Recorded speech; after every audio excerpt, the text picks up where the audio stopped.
I've only heard tell of this story through other people. And this is how you get to Toronto.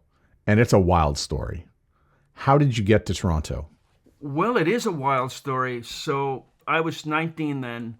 Frank comes into my office with an old RPM magazine. And he said, look, they're looking for a writer in St. Catharines at CKTB. And I said, Frank, I don't really want to go to Ontario.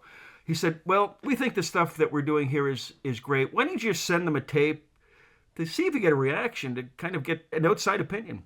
So I went in the control room. I pulled 12 carts. I went into production. I put them all on tape and sent them off to Maureen Rogan at CKTB in St. Catharines. And a week went by, I heard nothing. A month went by, I heard nothing. 2 months went by, I heard nothing. 3 months go by, I heard nothing. And then one night I'm sitting in my office and I pick up the RPM magazine and I realize that the RPM magazine is 3 years old. I have responded to an ad at CKTB that was 3 years old. So I said to myself, well, she just thinks I'm a lunatic. No wonder she hasn't responded to me.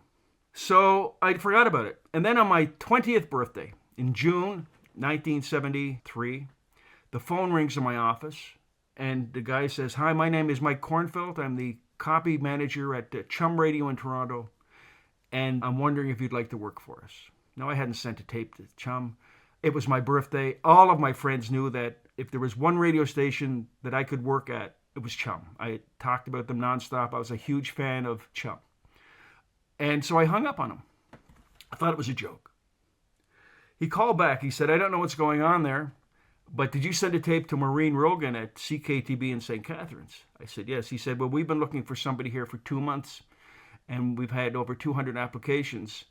And out of desperation, we started reaching out to people we knew in the business, and we called Maureen, and she said, well, I got this tape from this kid a couple months ago. He's very young, and he's very raw, but you should listen to it. He said, we listened to the tape today. We all agreed that you should come and work for us.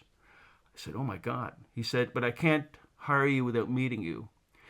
Can you come to Toronto next week? I said, I can't. I'm the only writer here. He said, well, I respect that. He said, what time do you take lunch? I said, I can take it any time. He said, okay, I'll take you to lunch. I'll be down in New Glasgow at 1 o'clock on Tuesday, and we'll go to lunch. So he flew to Halifax, rented a car, drove 2 hours, took me to lunch, hired me, and 2 weeks later I was in Toronto, where I stayed at CHUM for 40 years.